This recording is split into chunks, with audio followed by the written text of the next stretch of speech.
하여금 어떤 엄청나고 놀라운 능력을 주는가 하는 것을 본문 속에서 살펴보도록 하겠습니다. 오늘 읽었던 본문은 믿음은 불굴의 용기와 담대함을 갖고 있습니다.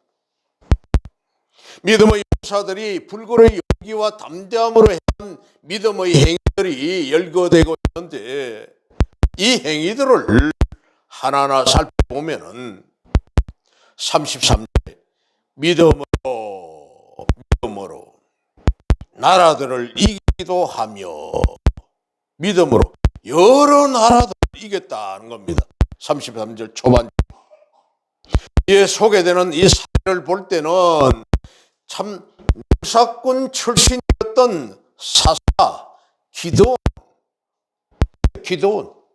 32절에 있듯이 기드온 이 기드온이 300명의 군사로서 메뚜기 떼와 같이 무수히 많은 미디안 군사를 물리친 사건입니다.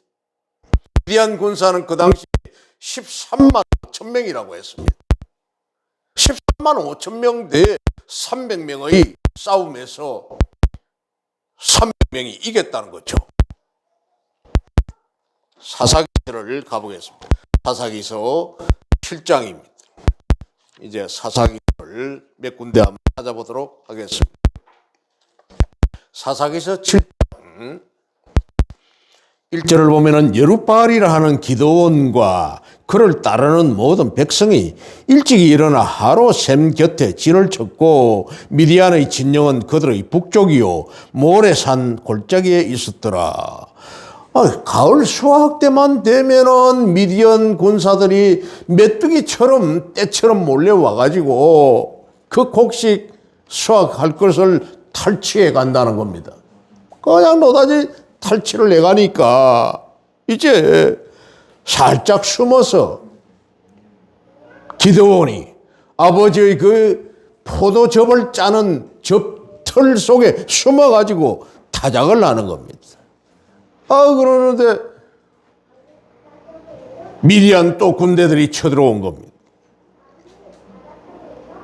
참으로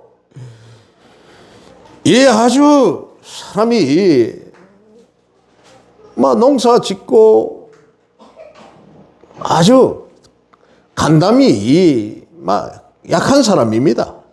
그런데 하나님께서 그에게 징조를 보여주시고 이적을 보여주시면서 이 기드온을 보고 큰 용사여 하고 이렇게 말씀을 하는 거예요.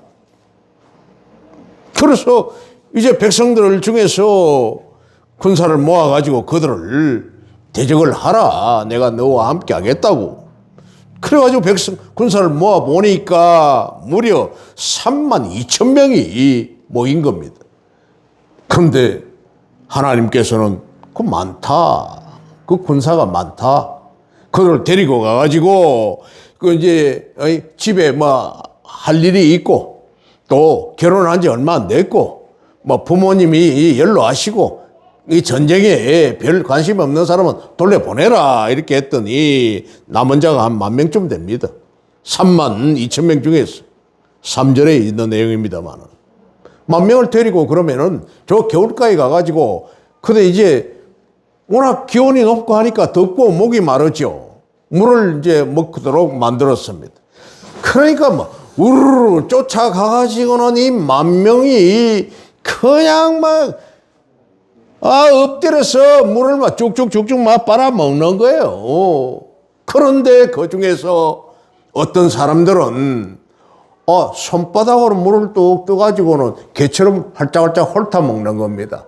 그래서 딱 보고 저 중에서 그냥 줄똥살똥 모르고 그냥 엎어져가지고 물 빨아먹는 저들은 돌려보내라. 개처럼 핥아서 움켜가지고 물을 움켜가지고 먹는 자만 써라 이렇게 하니까 숫자를 세보니까 300명이에요.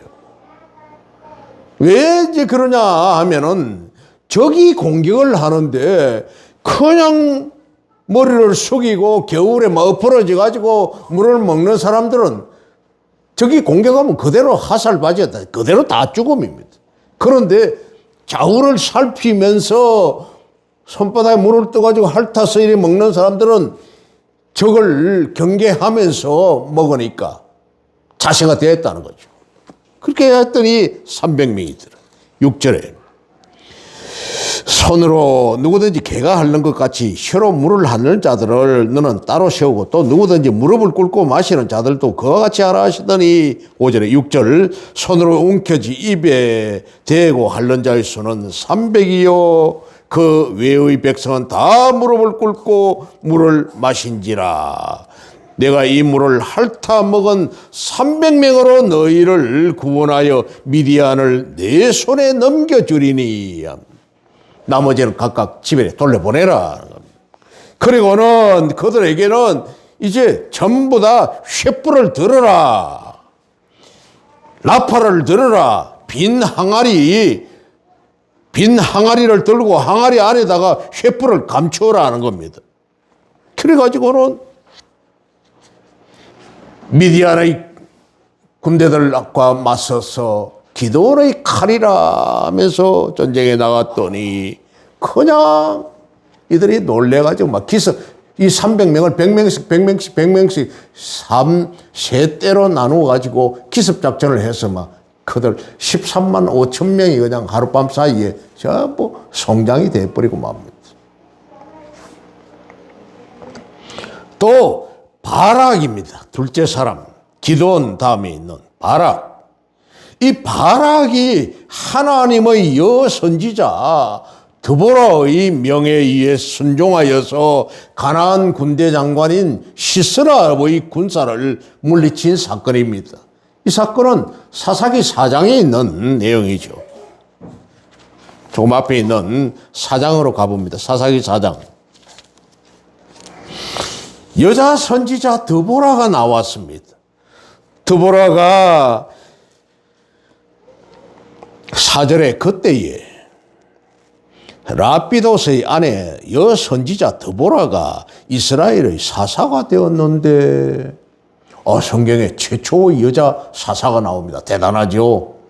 드보라라는 이름을 가진 분들이 우리 기독인들 중에서도 많이 있습니다만은 그가 에브라임 산지 라마와 베델 사이 드보라의 종려나무 아래에 거주하였고 이스라엘 자손은 그에게 나아가 재판을 받더라.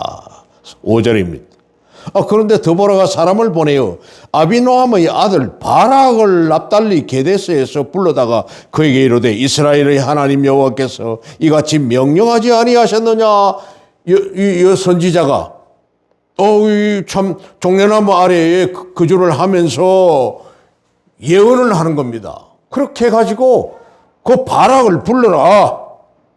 너는 납달리 자손과 스불론 자손 10,000명을 거느리고 다볼산으로 가가지고 그렇게 해서 2절에 있는 하솔에 통치하는 가나안 왕 야빈이라는 이 왕의 손에 그들을 파셨으니 그의 군대 장관 하로셋 학고임에 거주하는 시스라요. 이들이 하솔에 있는 이 야빈 왕이 이스라엘을 괴롭히는 겁니다. 그래서 여선지자가 바락을 불러가지고 이들을 쳐 무찌르라고 보낸.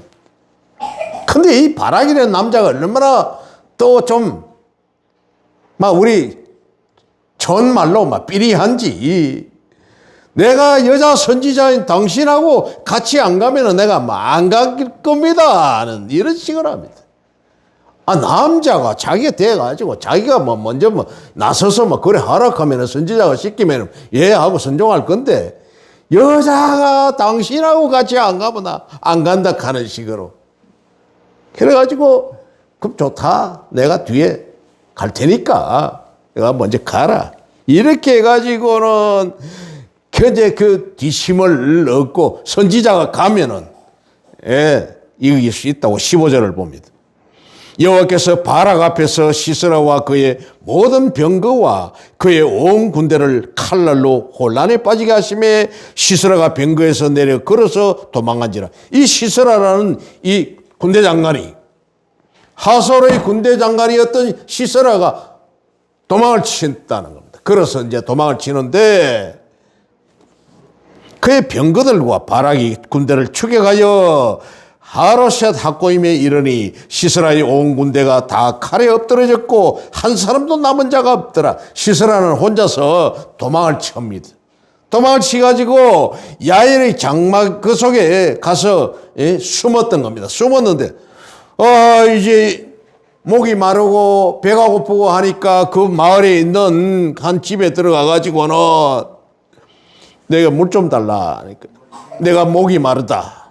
19절에 우유 부대를 열어 그에게 마시게 하고 그를 덮으니 그가 또 이르되 장막문에 섰다가 어떤 사람이 와서 네게 묻기를 여기 어떤 사람이 있느냐 하거든 너는 없다 하라 하고 한 여인의 집에 들어갔습니다. 그를 이제 덮었어. 우유도 먹게 하고 물도 먹게 만들어 가지고는 덮었어.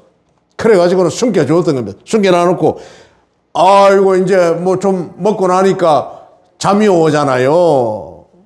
콜콜 잠이 들었습니다. 잠이 드니까 21절에 그가 깊이 잠드니 헤벨의 아내 야엘이 장막 말뚝을 가지고 그의 손에 방망이를 들고 그에게로 가만히 가서 말뚝을 그의 관자놀이에 박으님에 말뚝이 꿰뚫고 땅에 박히니 그가 기절하여 죽으니라 해서 담대한 여인이죠.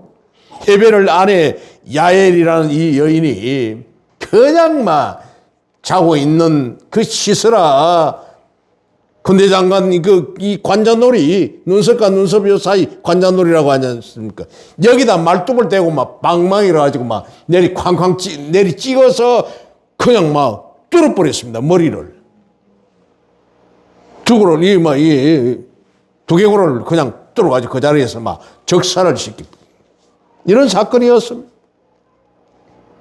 참 담대한 여자입니다. 두보라도 담대한 여인이고 이 야엘이라는 이 헤벨의 아내도 담대한 여자입니다. 대단하죠. 다음에는 삼손이 나오고 있습니다. 삼손이 하나님의 능력을 힘입어서 블레셋 군사를 무찌렀던 이 사건이죠. 사사기서 16장으로 가보겠습니다. 16장. 삼손이 가사에 가서 1절입니다. 한 기생을 보고 그에게로 들어갔더니 가사 사람들이 삼손이 왔다고 알려지매 그들이 그를 애워싸고 밤새도록 성문에 매복하고 밤새도록 조용히 하여 이르기를 새벽이 되거든 그를 죽이라 하였더라. 삼손이 가사에 있는 한 기생 여자의 집에 들어간 겁니다. 이 남자가 또 충동이 생겼던지 그래가지고는 그 이제 성을 막 애워싸가지고 군대들이 새벽에 곤히 잘 때 됐으면은 막 몰래 공격을 해가지고 그를 죽이라. 삼손이 밤중까지 누워있다가 그 밤중에 일어나 성 문짝들과 두 문설주와 문빗장을 펴가지고 삼손이 얼마나 거대한 힘이 있었던지 밤중에 설мет이 일어나가지고는 막 성 들어가는 입구의 문짝을 뽑아버립니다. 두 문설주를 걸어놓는 빗장을 갖다가 막 빼가지고는 그것을 모두 어깨에 메고 헤브론 앞산 꼭대기로 가니라. 헤브론 산 꼭대기까지 올라가 버렸다. 이후에 삼손이 소렉 골짜기의 들릴라라 이름하는 여인을 사랑하며 이 들릴라라는 여인이 얼마나 아리따웠던지 삼손을 그 여인에게 반해가지고 그냥 그 안에 들어가는 겁니다. 그래가지고는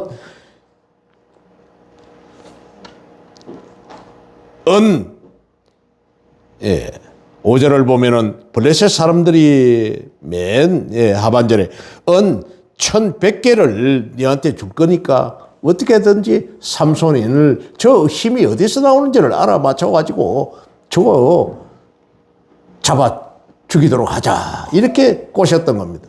그 말에 넘어갔던 이 들릴라가 삼손한테 술로 먹이고 이렇게 해가지고는 막 그냥 잘 꼬셔서 물어보는 겁니다. 어떻게 하는데 당신이 그렇게 힘이 나오느냐? 그래 하니까 7절에 삼손이 마르지 아니한 새 활줄 7으로 나를 결박하면 내가 약해져서 다른 사람과 같으리라. 일반 사람과 같을 것이다.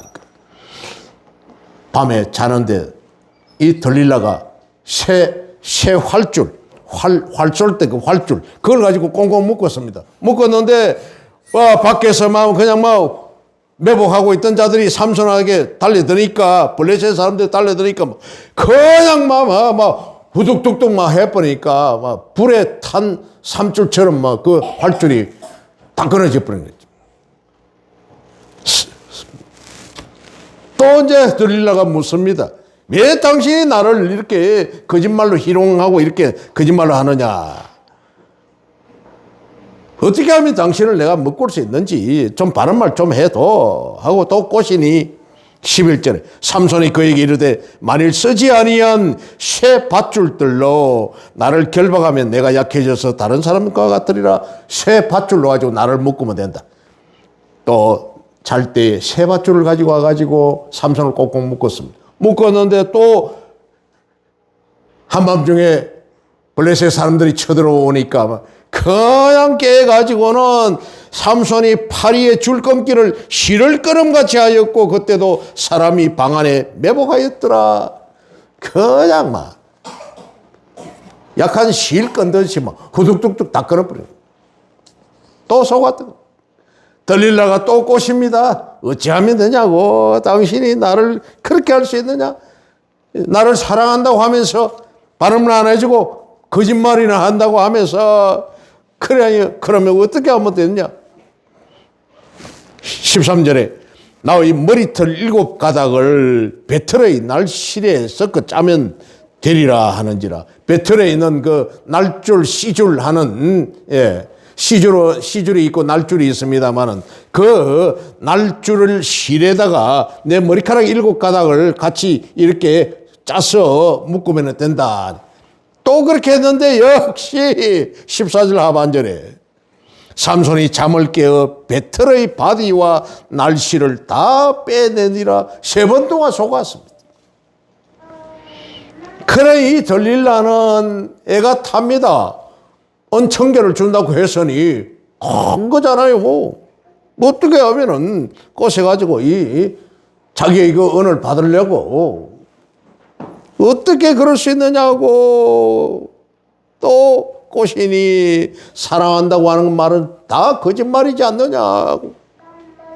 그럴 때 삼손이 하는 말이 이제는 삼손이 이제 사랑하는 거 다 거짓말이지 하고 이제 막 이러니까 마음에 번뇌가 일어나가지고는 바른 말 해주는 겁니다. 17절에 삼손이 진심을 드러내어 그에게 이르되 내 머리 위에는 삭도를 대지 아니하였으니 나시린이라는 거죠. 나시린. 삭도를, 머리를 안 자른다는 겁니다. 머리를 태어날 때부터 나온 그 머리를 그대로 기르는 겁니다. 나시린은. 이는 내가 모태에서부터 하나님의 나시린이 되었음이라. 만일 내 머리가 밀리면 내 힘이 내게서 떠나고 나는 약해져서 다른 사람과 같으리라. 옳지? 그 밤에 삼손이 잠들었을 때 그만 이 들릴라가 머리를 그냥 밀어버립니다. 다 잘라버리는 겁니다. 이래가지고는 이제 꼼짝없이 붙들려 버리는 겁니다. 그런데 삼손이 붙들려 가지고는 그들을 온갖 개가 끌듯이 온갖 조롱을 하고 맷돌도 돌리고 이렇게 하다가 그 블레셋 신전에 다곤 신전에다가 갖다가 기둥 거기다 묶어놓은 겁니다. 그런 사이에 삼손의 머리가 서서히 자라기 시작해가지고 하나님 앞에 기도하는 겁니다. 저들과 내가 죽게 해달라고. 그렇게 해서 막 그 잡은 두 눈을 뽑아버리고 맷돌 돌리고 하는 그렇게 해서 조롱을 하다가 결국 하나님께 기도함으로 말미암아 그 힘이 다시금 나가지고 그 다곤 신정의 그 기둥이 무너지면서 신상이고 모든 게 폭삭 다 주저앉으면서 삼손이 그냥 쳐서 죽였던지 때려 죽였던 것보다도 그날에 다곤 신전에서 구경하러 왔던 사람들이 전부 죽임을 당하는 이런 사건이 일어났던 겁니다. 다음으로는 또 사사 입다에 대한 얘기입니다. 입다는 암몬 족속을 격파한 사건이죠. 사사기 11장에 나오는 사건입니다. 입다라는 이 사람은 서출입니다. 서출에게서 태어난 사람인데 버림받고 있다가 안 되니까 이제 그만 시정 잡배들하고 이제 깡패들이랑 건달들이랑 이런 데 이제 어울려 가지고 그래 있던 사람이었어요. 그 암몬 족속들이 자꾸 쳐들어와 가지고 괴롭히고 하니까 입다가 그 이제 깡패들을 그 오야봉 두목이 되어 있는 이런 상황에서 입다가 가면 됩니다. 백성들이. 키도 크고 아주 장대했던 모양입니다. 그래서 입다를 보냈는데 입다가 나가가지고 그들을 칠 때 안 되는 겁니다. 안 될 때 하나님 앞에 서원을 하는 겁니다. 하나님, 내가 이 전쟁에 암몬 저 족속들과 전쟁에 나가서 내가 승리하고 돌아올 때에 내가 제일 먼저 나와가지고 한영하는 자를 하나님 앞에 번제물로 드리겠습니다. 입다가 승리를 하고 돌아오는 겁니다. 하나님이 그 서원을 듣고는 하나님 승리를 붙여주셔서 그런데 집에 성의 개선 장군을 해가지고 입다가 돌아올 때에 보니까 제일 먼저 나오는 자가 무남 동료 외동 딸이 나오는 거예요. 나이 20이 안 된 무남 동료 아리따운 그 처녀가 시집도 가지도 않은 결국 그 입다의 딸이 아버지의 서원한 내용을 듣고는 자기가 스스로 아버지 그렇게 하도록 하십시오. 이런 슬픈 사연이 있는 내용이 입다의 이 사건이었습니다. 사사기 11장에 있는 내용이었습니다. 그 다음에 다윗입니다. 다윗은 블레셋 족속인 사무엘 하 5장 8장에 있는 이 내용들이 주로 다윗에 관한 내용들이 있습니다만은 모압과 에돔과 아말렉 족속을 처음 무찔러서 주변 나라를 물리친 이 사건들입니다. 다윗이 왕위에 올라서 완전히 이스라엘을 통일했던 거예요. 사무엘하 5장에 있듯이 헤브론의 다윗이 에서 나와 이르되 보소서 우리는 왕의 양골육인이다.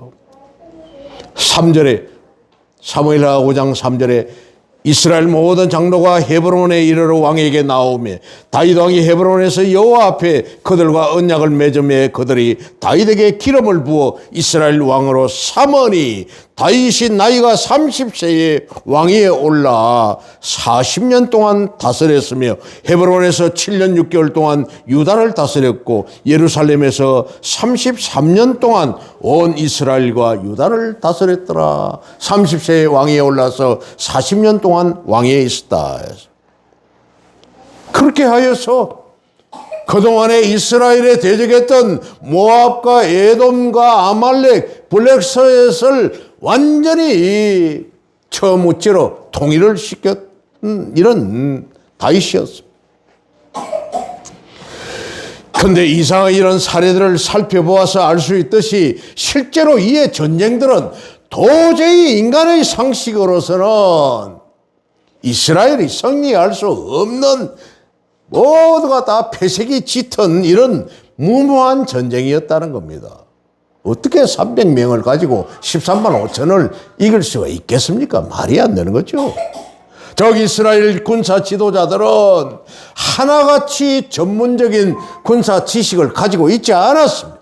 평범한 사람도 있었으며 또 이스라엘을 침략한 적군들은 모두가 다 군사 전략이라든지 군사 지식을 가지고 있고 또 전술에 뛰어나고 막강한 무기와 막강한 군대와 이런 조직을 갖추고 있었던 그런 일당백의 용사 중에 용사들이었습니다. 우리가 잘 알듯이 참 다윗과 골리앗 이 사건을 봐도 그들은 용사 중에 용사였습니다.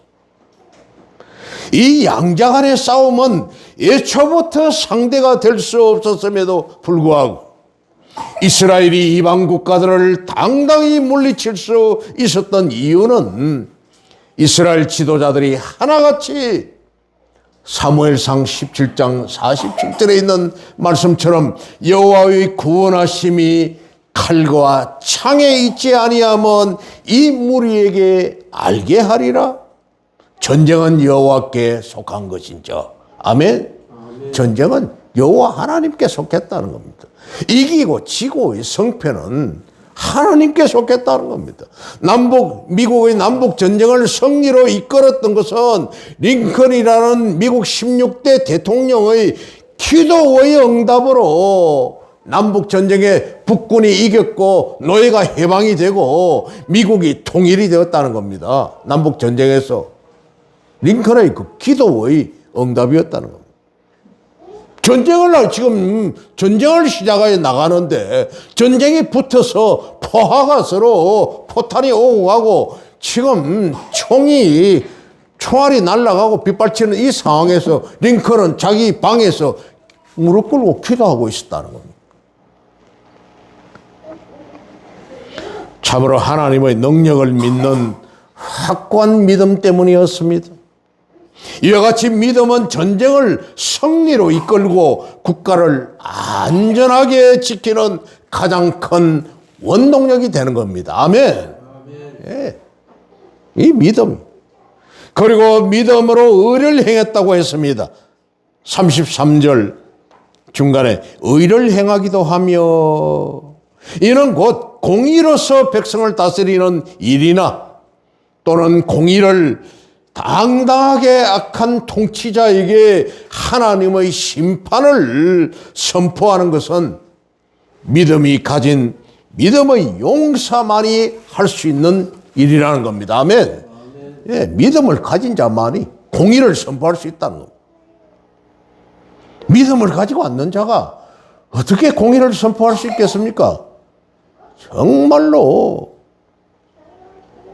공의를 물같이, 정의를 하수같이 흘러내리도록 하라고 했는데, 그러기에 이 통치자의 위치에 있으면서 공의로 백성들을 다스리지 아니하고 권력을 이용하여서 암암리에 불의를 행하거나 또는 공의를 선포해야 할 위치에 있으면서도 불구하고 권력자의 칼날이 무서워서 침묵하거나 불의를 방조하는 이런 행위는 모두 하나님을 향한 믿음이 없는 증거라고 할 수 있는 겁니다.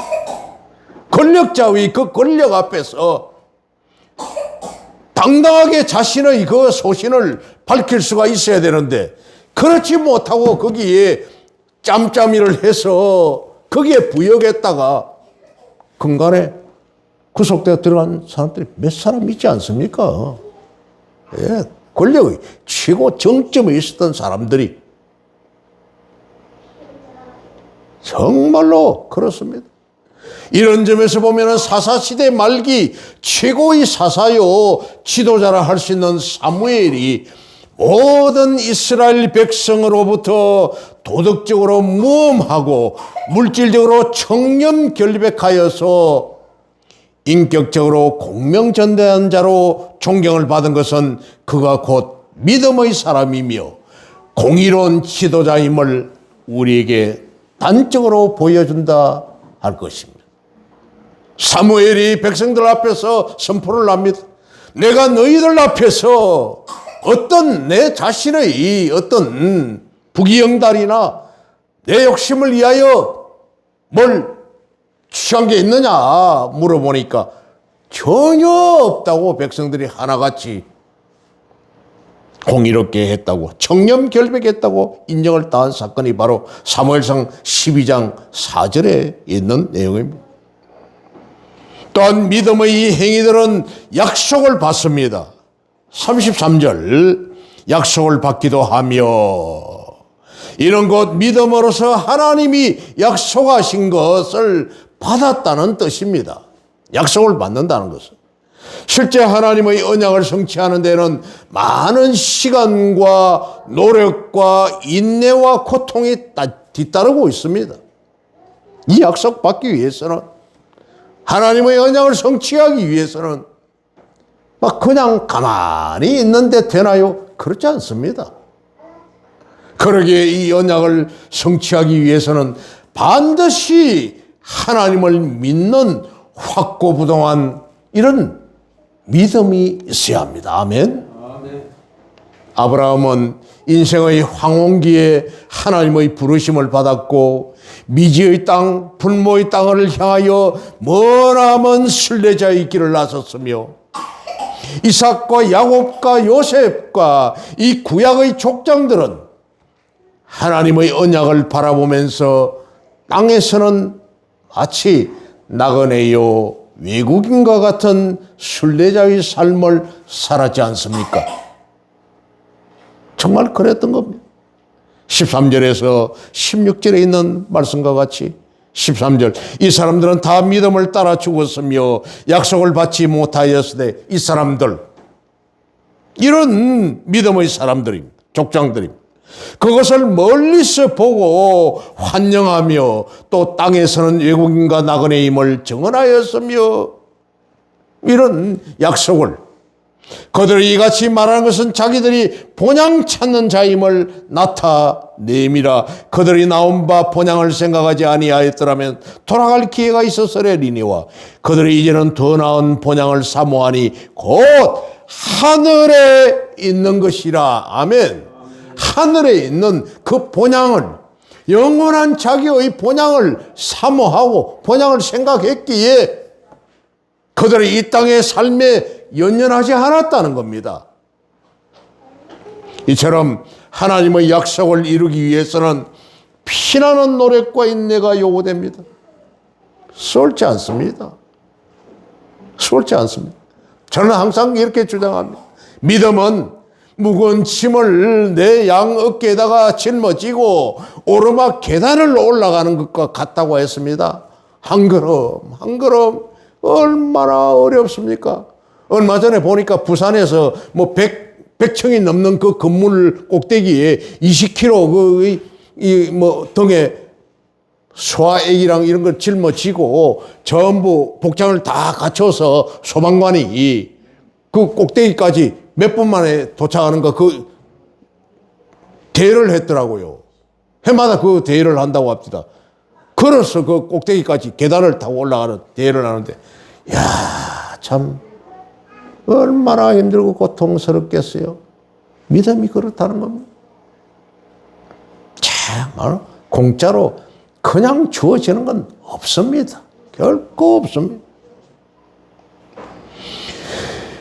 이처럼 하나님의 약속을 이루기 위해서는 피나는 노력과 인내가 요구됩니다. 물론 이 언약의 성취 역시 전적인 하나님의 능력과 의지에 달려있긴 하지만은 우리 성도의 입장에서는 이 약속의 성취를 사모하며 이를 위해서 끊임없이 믿음 가운데 굳건히 서기 위한 노력을 게을리해서는 안 된다는 겁니다. 아멘. 이런 측면에서 마지막 날 영생의 언약과 축복을 사모하는 우리 성도 역시 우리 주님의 구속의 은혜와 성령의 강권적인 인도하심을 전적으로 믿고 의지해야 합니다. 아멘. 이런 믿음에 기초하지 못할 때는 우리는 언제라도 하나님의 구원에서 멀어질 수밖에 없음을 우리는 명심해야 합니다. 아멘. 빌립보서 2장 12절에 그러므로 나의 사랑하는 자들아 너희가 나 있을 때뿐 아니라 더욱 지금 나 없을 때에도 항상 복종하여 두렵고 떨림으로 너희 구원을 이루라 이렇게 말씀하고 있습니다.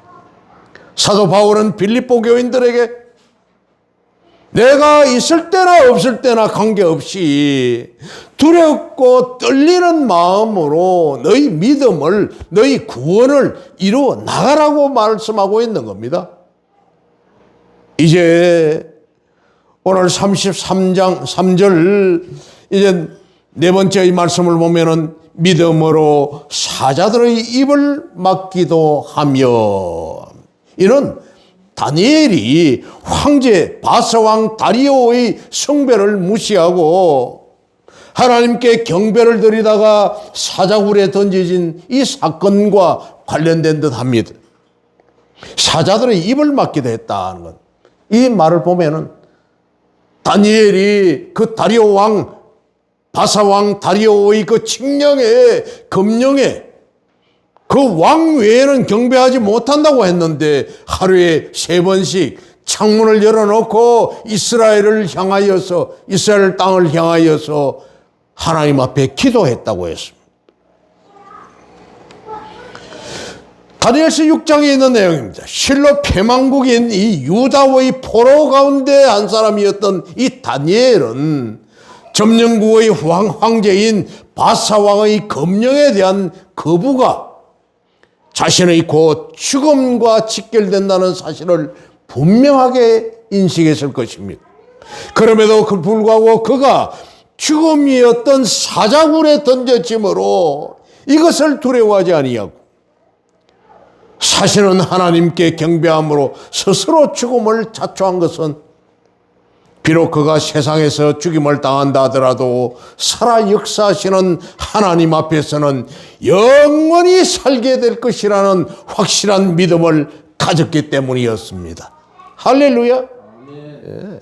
비록 내가 저 사자에게 밥이 되어 사자에 뜯겨 찢겨 죽을지언정 이 세상에서 이 땅에서 내가 죽지만은 영원히 나는 살게 된다는 영생에 대한 확실한 믿음이 있었기에 다니엘이 그렇게 해서 사자가 죽었습니까? 그렇지 않았습니다.